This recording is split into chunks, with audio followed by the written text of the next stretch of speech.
Hey everybody, welcome to our series we're calling Good Grief. My name is Josh. I'm one of the pastors with Branch Life Church, and throughout this series, you'll hear from a variety of speakers who are going to talk to us about what we all experience as we travel through grief: shock, anger, sadness, and acceptance. Our goal and our prayer is at the end of this series that you will be encouraged wherever you are in your season of grief, and also be able to encourage others. So much so that in the end, you'll be able to say that it was good grief. I hope you'll stay to the very end of this teaching. I have some more information for you when we wrap things up. Thanks again for joining us, and we hope that you enjoy this teaching.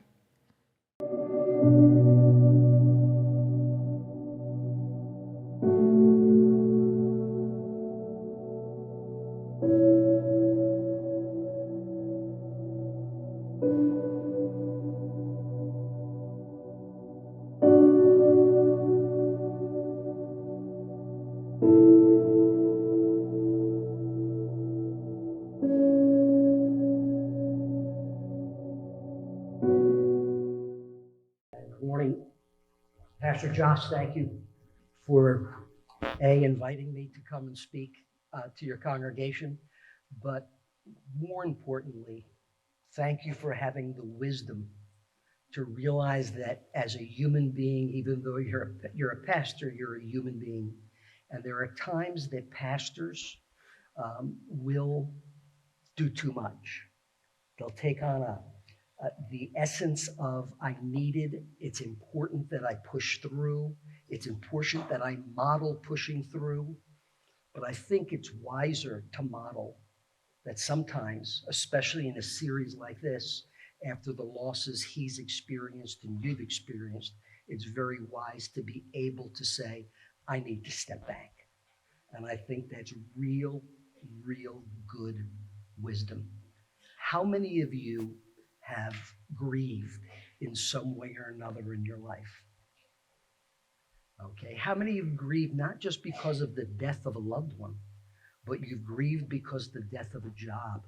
You've grieved because of maybe a trauma or a tragedy in your life. I want to ask that question because I want you to sense that grieving is not just a process we go through when we lose someone we love. Grieving is a natural physiological process that human beings, and are you ready? Have you ever watched elephants on those documentaries? When one of them dies, you can see they go through something, right? It's part of the DNA of what it means to be alive and functioning at a certain level. I grew up, I've lived here in the Phoenixville area for 30 plus years, but I grew up in the Bronx, New York, and then lived in Scarsdale. And being a person who's all four of my grandparents, when I grew up, people would say it was okay to ask, "Hey, how Italian are you?" And the answer would be, I'm Italian American. And then they would say, "Well, how much?" And I would go 4 quarters, okay, because all four of my grandparents immigrated from Italy. And when someone died in the Italian culture, if you've watched it on TV or if you've experienced it, the Italian ladies, we used to call them sorelles, like sisters, the Italian ladies would wear black. The black dress, the black shoes, the black hose, sometimes a little black hat. And they wore it for years. And it was almost a thing of pride. 3, 4 of them would walk down the street in Arthur Avenue in the Bronx, all like this. And it was almost like, I got to join that group. You know what I mean? And then somebody passed away, and now you get to walk in black like that. When my grandmother and grandfather on my mother's side became Christians, my grandmother first, when my grandfather passed away, my grandmother, Dee Bartolo, went to the funeral, the wake, funeral, and wore black. The next day, at her house, and she's wearing the normal dress she wears every day. And I said to Grandma, how come you know where, and I used to speak to them in an Italian accent like they understood me better. Grandma, how come you know wear a black like everybody else? She says, and my grandparents would always talk like a little bit like this. What do you think? Hey, he's in a heaven. Okay, I don't need to grieve. I know where he is. And then I said, Grandma, I used to tease her like this. now that Grandpa is gone, I'm going to be your boyfriend. And she said to me, oh, no, no, no, no, no. Jesus, he's my boyfriend. I said, okay, Grandma, you're right. That's your boyfriend. And it was almost 2 years ago. I had a friend who's 20 years older than me that I prayed with him to find Christ as his Savior about 40 years ago. So I've been in the area for 40 years. And when he introduced me, he would introduce me. His name was Tony Metricardi. He used to introduce me as, this is Jimmy Comenzo. He's my best friend. He's like my son and my brother, all wrapped in one. And when he went through an illness as a result of an infection, and probably was the strongest 84-year-old man you'd ever meet in your life too, very strong, very healthy, and passed away, I want you to know that till this day today, I still at times grieve. But I grieve as someone who has hope. So what do I mean by that? I mean, we're going to talk about grief today, and I want you to get an idea that right from the beginning, this is not a stair-stepping thing that you go through and then it's over and done. As many writers have written, grief is like a wave that just comes in and it goes back out, comes in and it goes back out. And it's up to us to learn how to deal with that in a very, very, very powerful way. The key verse is very simple. It's, brothers and sisters, we do not want you to be uninformed about those who sleep in death. And I'm sorry, it's from 1 Thessalonians 4:13. So that you do not grieve like the rest of mankind who have no hope. When I was asked to speak at a church on mental health hygiene, I sat in my chair after a while and I said, Lord, I'm working on all this stuff and you get so much material. I said, what is it you want me to say?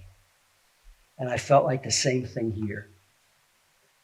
Sometimes when we grieve and go through difficult times and loss, we need a friend. Sometimes when we grieve, we need our pastor. Sometimes when we grieve, we need a counselor. Sometimes we need a doctor. Sometimes we need a therapist, counselor, and a doctor together.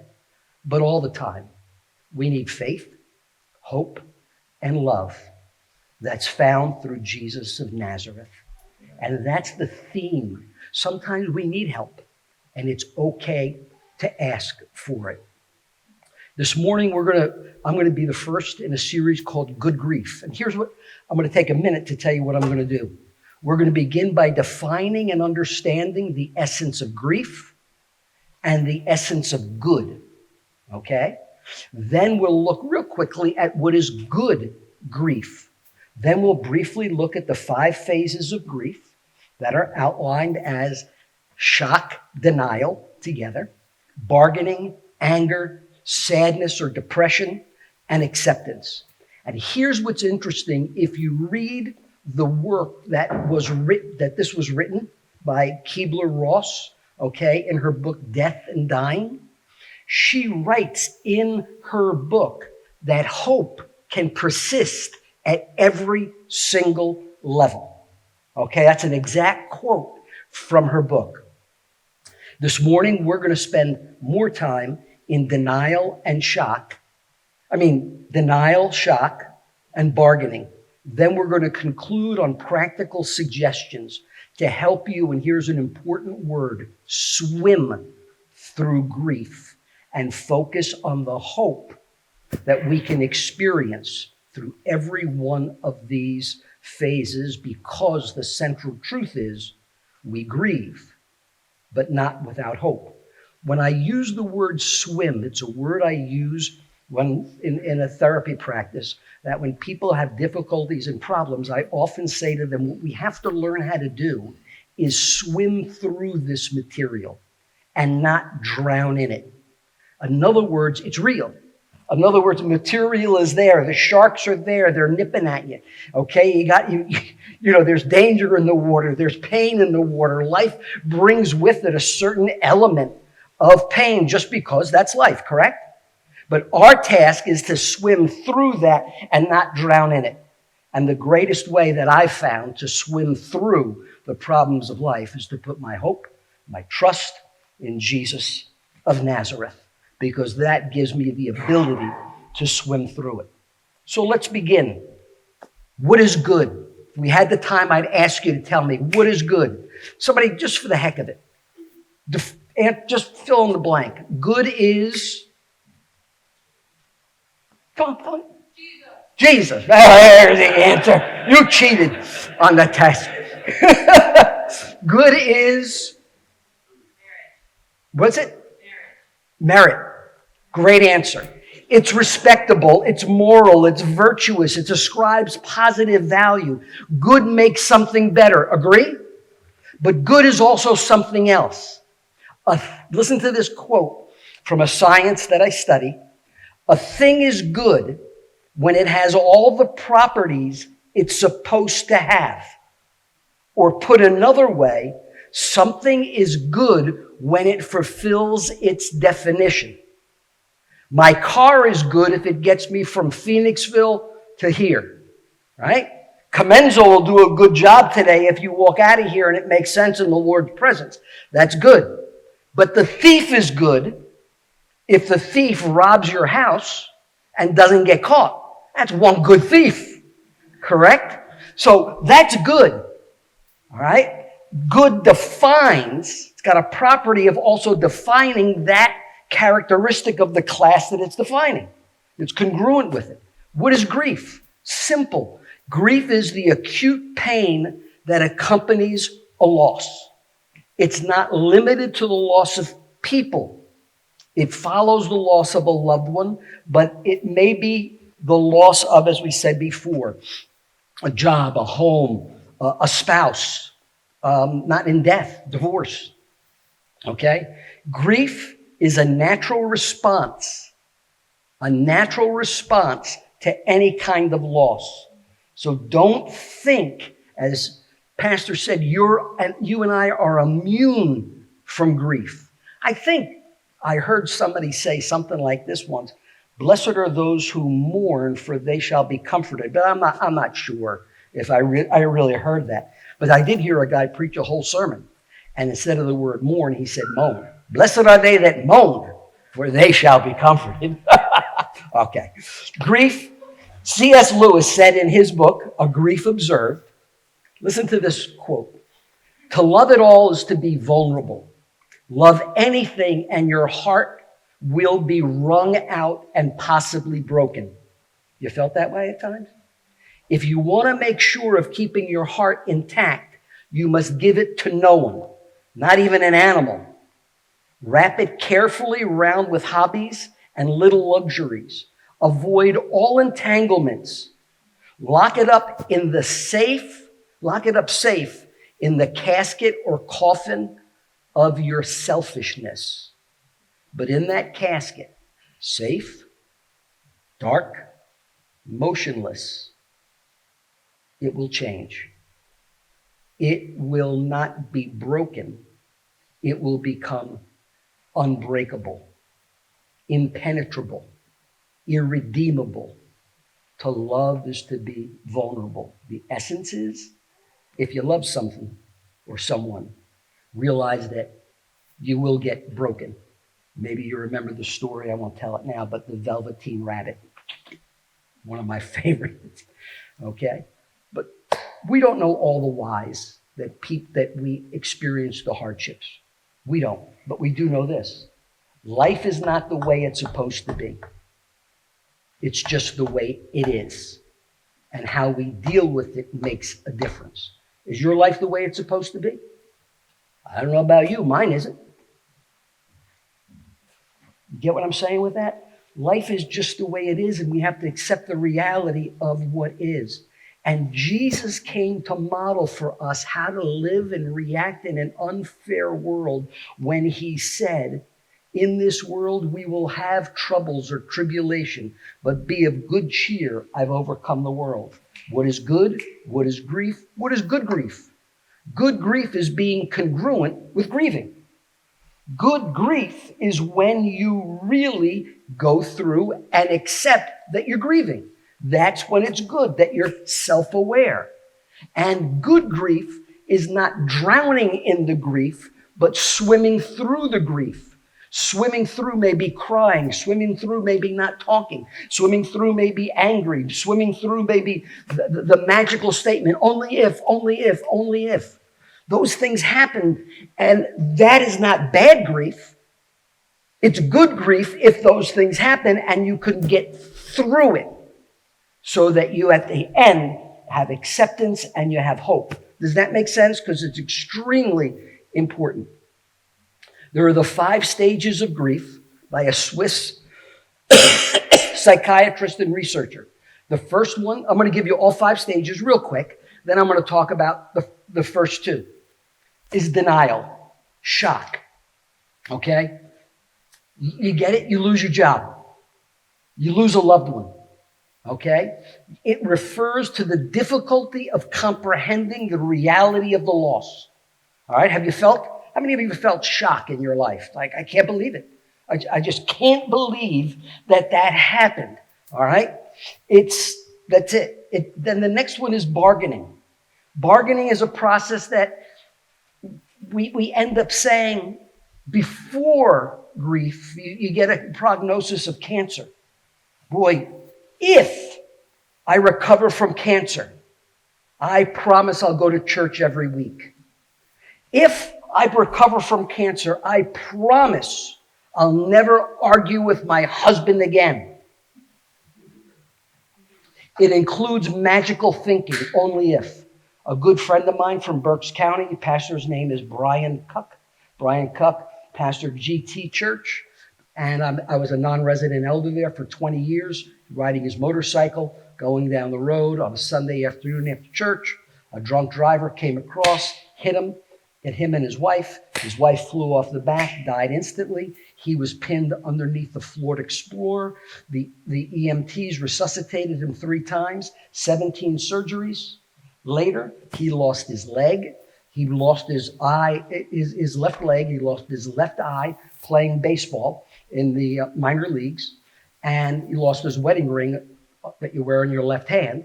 And he wrote a little booklet that said, I'm all right. But you know what people would say? Only if he didn't go for ice cream that Sunday afternoon. Only if they waited a little bit longer. Only if I called him and invited him to come to the house that day. That is a normal process. Therapeutically, I call it magical thinking, but it's really bargaining. Anger is a natural response to the loss. You may feel angry with yourself. You may feel angry with the loved one for leaving you. But I want you to know that being angry is a normal process. And the Bible talks about it plenty, even where it says, be ye angry and sin not. And then depression or sadness is the sadness, the depression that comes. It could be sadness. It could be depression where it lasts for a while. And once in a while, it moves to something that's called a moderate to clinical depression. And if that happens, then listen, you need to get help because you don't want it to be moderate and you don't want it to grow. And today, thank God, we're more prone, especially in the Christian community, to say, I need to get help because I'm down and depressed. Okay? And then the last one is acceptance. Okay? And that's the place where we grieve, but that grief doesn't disappear like it's erased. What happens is we learn to live with the grief and the impact of it is less. In other words, when we're watching a movie, we don't weep for an hour or 2 hours, or we can't get up and go to work the next day. It's that we see it, we feel it, but down in our gut and our heart, we've accepted it. And for us, we accept it because we don't grieve as those who have no hope. We know that one day we'll be together. So now we're going to take a look at the 2 phases or stages in the grieving process.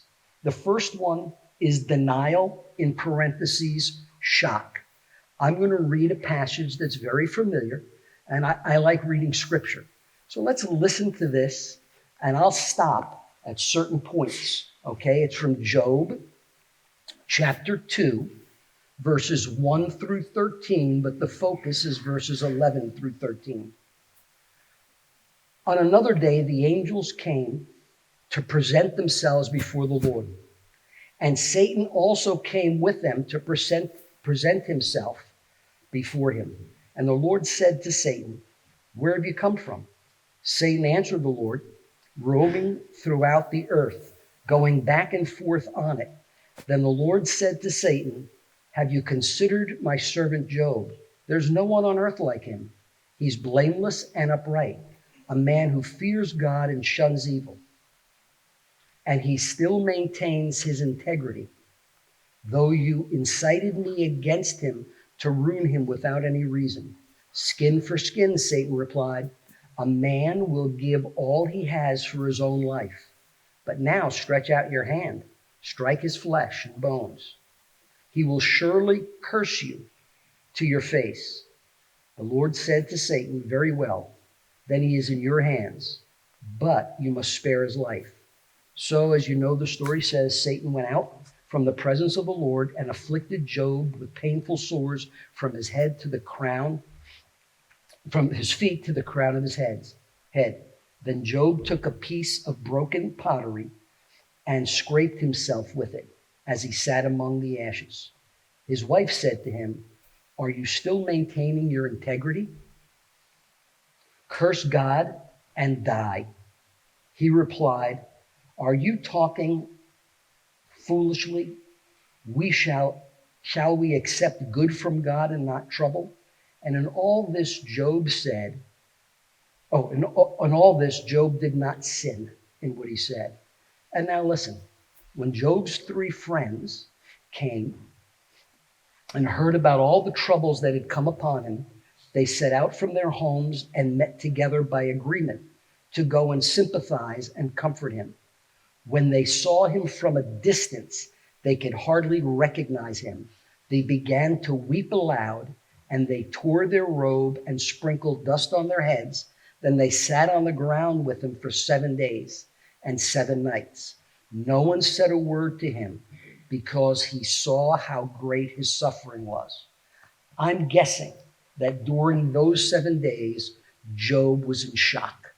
He lost everything, his family, so forth and so on, and even his health. He lost it all and was in terrific pain. And what did he do? He sat there in shock. And what did his friends do? And here's where I want to talk to you. If you know someone who's going through shock, his friends did something very, very interesting. They showed up. They showed up.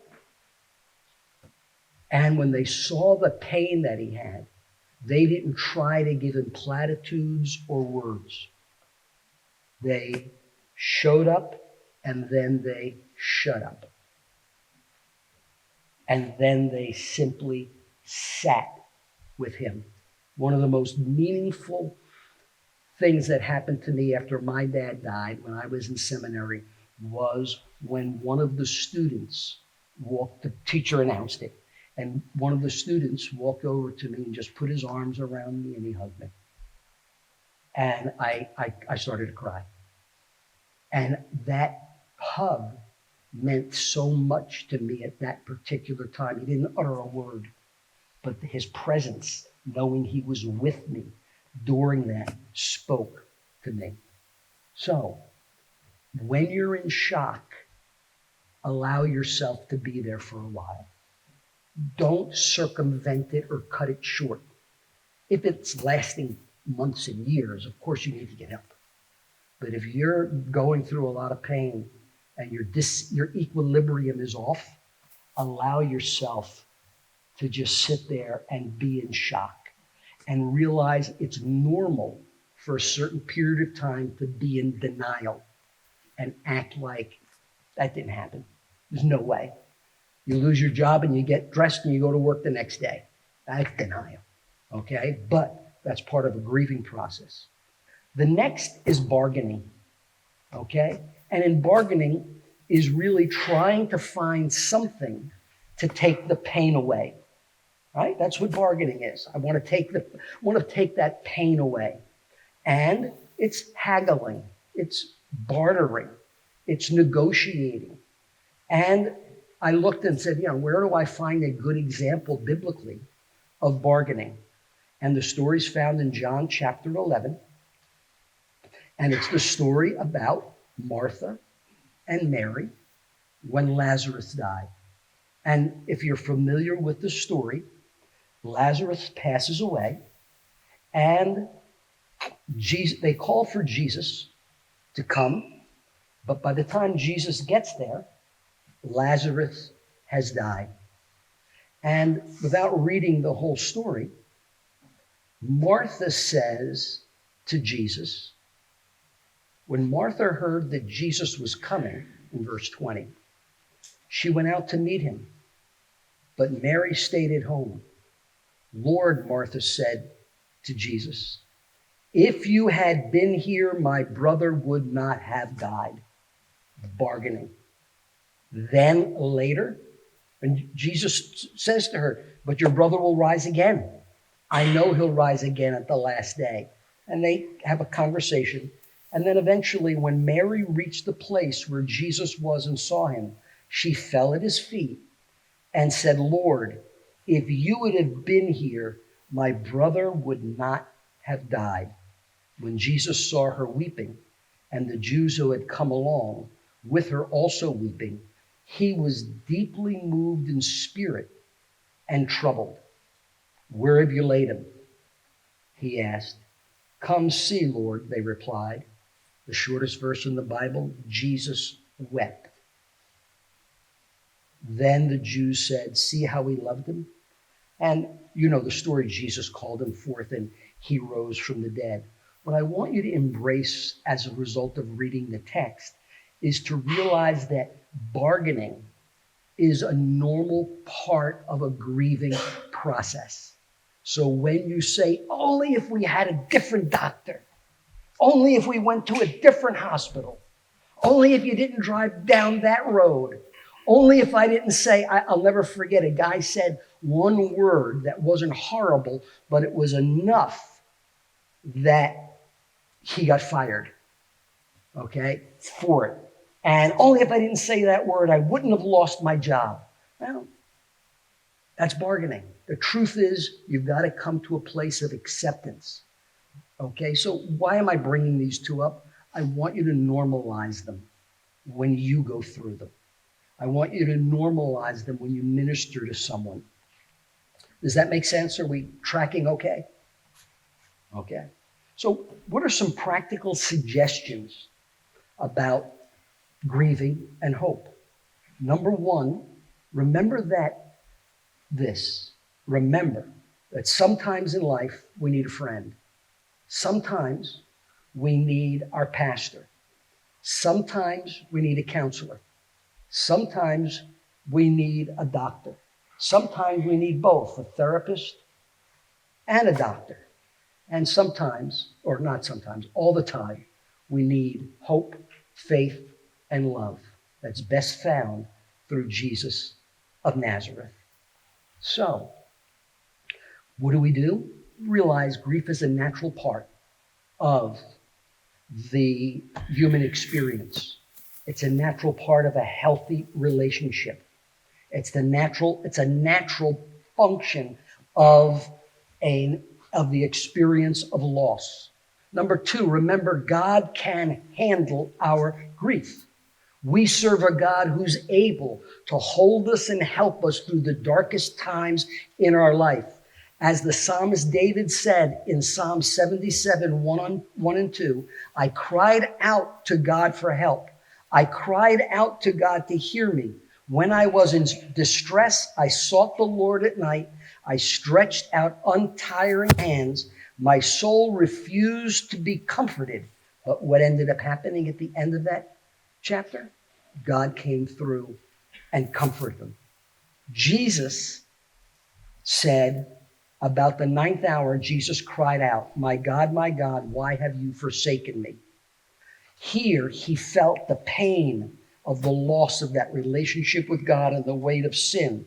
But he knew, and so did David, that God was big enough and powerful enough and compassionate enough to handle our anger, our desolation, our grief. What do we do with our grief? Allow God to be a refuge and a very present help in times of trouble. I lost one of my best friends about 5 years ago, and it was tough, very tough. And there were days I sat in the chair and I felt overwhelmed with sadness when Joe passed away when he shouldn't have. And what did I have to do? I had to turn to the Lord and realize that I'm not grieving as one that doesn't have hope. Next, allow your friends to share in your grief. Don't do what Pastor did. Allow other people into your life and don't isolate yourself. Isolating yourself is a real good prescription for depression. Don't isolate yourself. Realize that heartache and pain can and often is a doorway to intimacy with yourself, with others, and with God. There's an old Hasidic saying that says, when the heart breaks, truth can come in. Remember, Jesus said, I am the resurrection and the life. He who believes in me, even though he dies, will live. Paul said, if we live unto the Lord, and if we die unto the Lord. So whether we live or die, we belong to the Lord. What we do with our grief is really our choice. It's our choice. None of us can choose what happens to us. We can only choose how we respond. When I was 19 years old, my mother asked me to read the book Man's Search for Significance by Viktor Frankl. If you haven't read that book, read that book. It's a powerful book. Psychiatrist in Auschwitz, and one of the lessons that he simply learned, and I'll quote him, everything can be taken from a man, but one thing, the last of human freedoms that a man has, is to choose one's attitude in any given set of circumstances, to choose one's own way. He said it another way in another part of the book. You can take the ring off my finger, you can take my family, you can take this and this and this away from me, but the one thing that you can't do is you can't take away my ability to choose how I'm going to respond to the atrocities in Auschwitz that were laid upon me. You don't have to be a victim of your circumstances. And in closing, summarizing all of this, what do you do with your grief? Experience it. Experience it. Number 2, express it. Number 3, choose to allow it to make you better, not bitter. And when COVID came, I wrote my only article that I put on social media called Don't Waste Your Suffering. I really do believe that our suffering that comes our way, God can turn around and he can use that for the betterment of others. So therefore, don't forget that sometimes you need a friend to talk to. And sometimes you need to call your pastor. And other times you need a counselor. And other times you need a medical doctor. Other times you need a therapist and a doctor. But all times you need, and I need, love, faith, and hope that comes through Jesus of Nazareth. God bless you. Amen. Hey guys, thank you for listening through today's teaching, and I want to say a special thank you to our guest speakers who have helped us during this Good Grief series. I hope that they've helped you. If there's anything that we can do to support you in your journey and in this chapter of life, please don't hesitate to reach out. As a matter of fact, we'd love to hear from everyone who's watching this video. Go to branchlife.church, and under the links section, you'll see our weekly check-in. Use that link to communicate with us. Again, we'd love to hear from you. We'd love to pray for you, and we'd love to connect and help you any way that we can through this chapter of life. We hope you'll join us next time. Thanks for being a part of this time. Have a great rest of your day.